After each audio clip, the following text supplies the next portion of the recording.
Hello, everyone. Welcome to this week's podcast.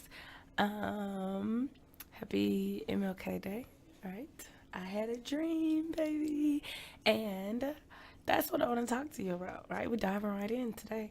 Um, Dreams, right? All this talk, all of the celebration that's going on, and reflection also.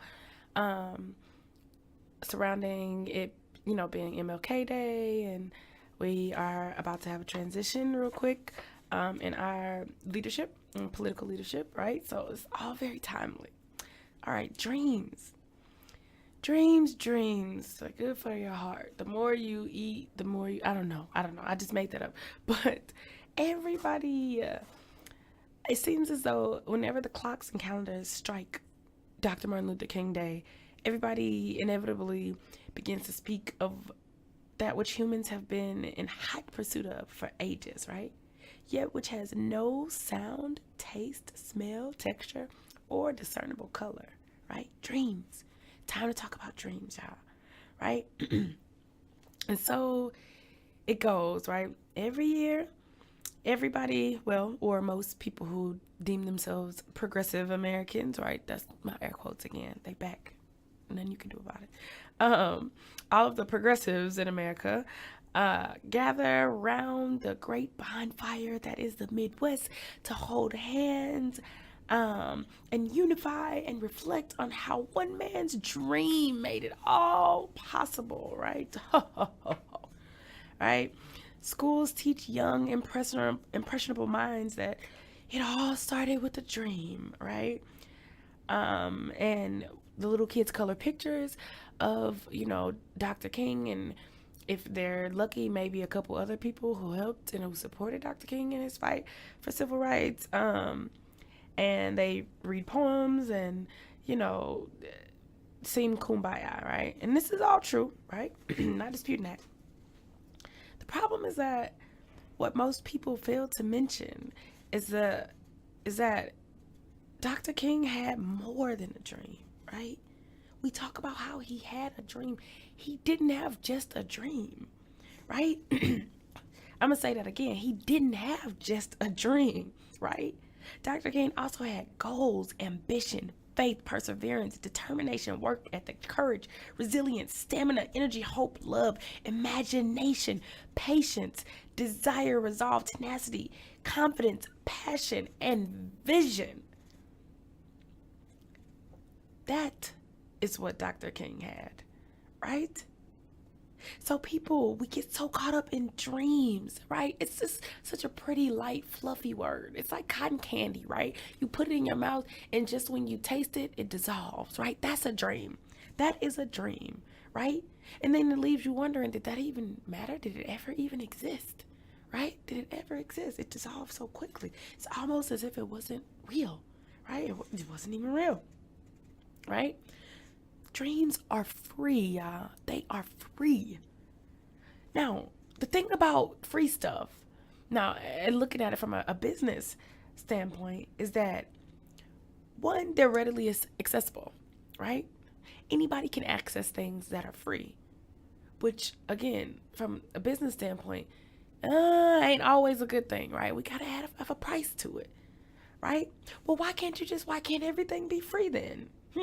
Well, that leads me to the second reason. Because they are in such an abundant supply, right? They are easily taken for granted, right? So that's the thinking behind a lot of business things, and even social sciences, right? They know as well. Like, you have programs where they needy programs where they charge, really tiny amounts, like, oh, it's $1 or it's $2. And you're like, why did they charge anything? You just should have just made it free. Nope, because it's psychological, right? Because people don't always they don't always show appreciation for things that are free, right? Think about it. If you go into your favorite store and you see something that you're used to paying a lot of money for suddenly free, what's your first reaction? I don't trust that. Why is it free? Why are you giving this to me, right? That's just how it works. That's how it works. That's how we've been conditioned, right? We don't trust free, right? We don't trust it. So keep that in mind. I want to take it scientific real quick. And I want to bring it to a level of energy, right? Potential versus kinetic energy. So everything has potential energy. Everything ever known to man and something unknown, or mankind, humankind, right? In this universe has energy, stored energy, or what in science is called, right? Potential energy, right? Physics. It's potential. It's there, right? But putting that energy to use and putting it in motion is what makes it kinetic, right? That's when things start coming to life, right? You're cold, you don't get heat from somewhere. You start moving your body using the energy that was already there, that you already had, right? And making it work for you. That's what happens, right? That's what happens. It's the same with dreams, right? Dreams are energy. Everything is energy. Until we put them to use and make them work for us, they're just there. They're just potential. They're just intangibles, right? They're free products that nobody trusts. Period. Right? So here's the deal. Unless you use this energy or dreams, right? Unless you use it, it goes away. It goes away. Think about heat. Think about heat. It goes away. It's always on the move, baby. Right? You got to constantly be doing so. If it's cold outside and you stop moving, you're going to get cold. Where did the heat go? It moved on, right? It's something that needs to be constantly worked toward and generated, right?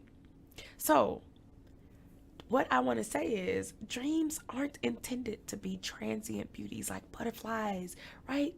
Flaring above your head, or rainbows that you see for 2 seconds and then they vanish into nothingness, right? But rather, dreams are like balloons, right? Colorful, beautiful balloons floating in the ether, right? They're floating around and they are meant to be attached to strings, right? And brought within our clutches, right? That's what dreams do. That's what dreams are, right? Those are the things that keep them afloat, that make them real, that take them from being potential energy to kinetic, that take things from being bad to good, darkness to light. MLK didn't just sit in his room and dream all day, y'all.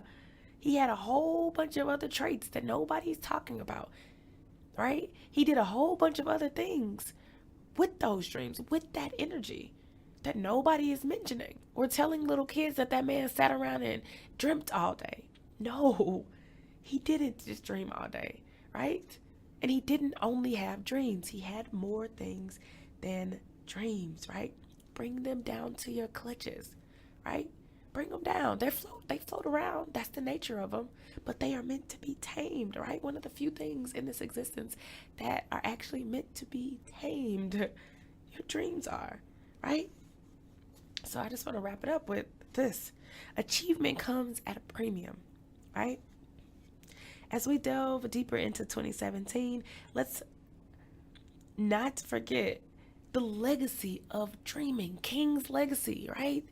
Of dreaming, right? Of the action behind it, right? But let's also remember the price that Dr. King paid and the efforts that he took toward action, right? Everything else that it took in order to make his dreams a reality and not just another dream that was had by yet another human who has been born on this earth. That's all I got. But keep it brief today, y'all. Just think about that. Bring your dreams down. Bring them to reality. Make them real. Make them tangible, touchable, discernible. Taste your dreams, right? Bring them down, right? Make them real. That's all, y'all. All right.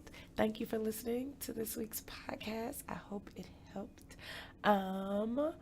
Yes, please pay homage to Dr. King and all of those who came before him and after him and who continue to fight for equal rights in these here United States. All right, y'all, go after your dreams. Go chase them. What are you still doing listening? Go get them. Go chase them, baby. Up. They're getting away. All right, y'all. Love, live, light, laughter. Peace out. Bye.